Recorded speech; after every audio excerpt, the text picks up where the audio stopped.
how do you find clients as a ghostwriter? So I know I'm sort of skipping down some of the questions I already sent you before, but if you're looking for clients, or do clients come to you? But if you are actively going out there and trying to find clients to work for, to generate income, where do you find those clients, and then how would you approach them if you wanted to write for them?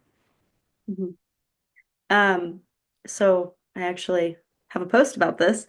Cool. Um, just like reference. No. It's different a little bit for everybody, depending on your niche. Mm, If people ask me this all the time, and then they tell me what their niche is, and I'm like, well, the way you look for clients is going to be very different than the way I look for clients. mm, For instance, for instance, I write books for public speakers, CEOs, entrepreneurs, and so I get a lot of referrals from previous clients, but I also do a lot of cold outreach where I will find a public speaker that doesn't have a book yet that I'm like super passionate about writing for, and I will figure out how to get in contact with them. mm, If I need to email them directly or if they have a contact form on their website or whatever, and then I will directly email them and say, mm, this is what I do. I think that you would really benefit from your career would really benefit from a book, right? And I have a whole like template for that in a cold emails post as well. mm, Um, so I do a lot of cold emailing, which actually works more than you would expect if you do the email right. mm, So that's an example versus like I had someone tell me they do like n newsletter copy and website copy for the medical field or health or something like that. And I'm like, okay, see, if I were doing that, I would find the specific place I want to work for, the specific division, find the marketing director or the communications director, whoever handles that, and mm, directly message that person in terms of cold outreach, or even call them because they can ignore your email very easily. mhm, Um, but I find that the higher end individual clients, like public speakers, they actually are less likely to ignore your message mm, because they want to be known to be responsive. mm, So they'll at least respond usually.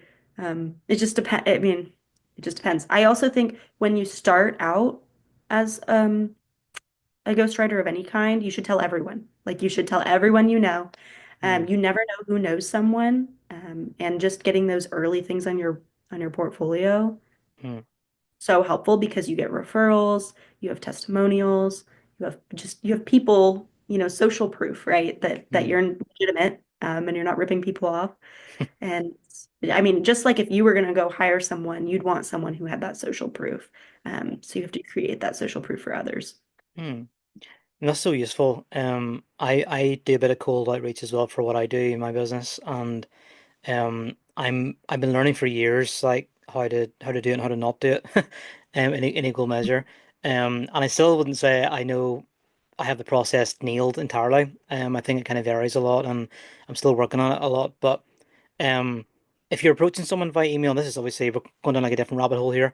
But if you're approaching someone via cold email, is it very, very casual the way you approach them? Do you have a very formal kind of tone?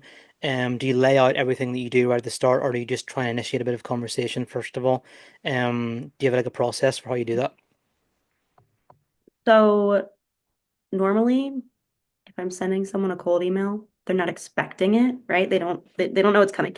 Mm, So I start out with a very like, hey, I know you're busy, so I really want to keep this brief. And I don't lay out everything that I do because they're not going to read it. They're mm, just going to delete it. Um, I use a very catchy subject line to kind of draw the reader into a pain point of something that they probably are very interested in. So if it's someone I think would want a memoir, it's something like, have you ever thought about telling your story? Right? Something like that. mm, They'll go in and they'll get, here's I'm literally like, I'm Emma. This is what I do. This is what I do. Um, I mm, think that your career would benefit from this in XYZ way. If you'd like to talk about it, like here are two times that I'm available. So they mm, can just respond, or you can book on my digital link here, because a lot of times they just want to go through the process of booking on your digital link, but they'll respond and say this time. That's happened to me 3 times in the last 2 months, mm, where they just email back and say, I want that time instead of going on and which is fine. Um, and that's worked the best for me for that type of client. But again, I would adjust it depending on who the client is. I Mm. wouldn't write that way probably to a marketing director. Yeah. Yeah. But then what I do once I get on the phone is try to find that common ground and have more of a personal connection with the individual. I mean, Mm. it's just you don't have time in that cold email. So tell me, do you like horses? I like horses, like you don't have the time Yeah.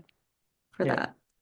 No, again, great advice. I think cold email is largely undervalued a lot of the time as a way of approaching people and getting clients.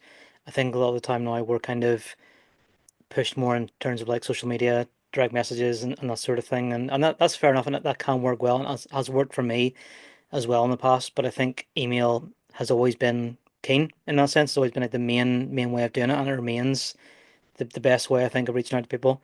And I'm just always interested in how the people do it. So thanks for really good insights you shared there for sure.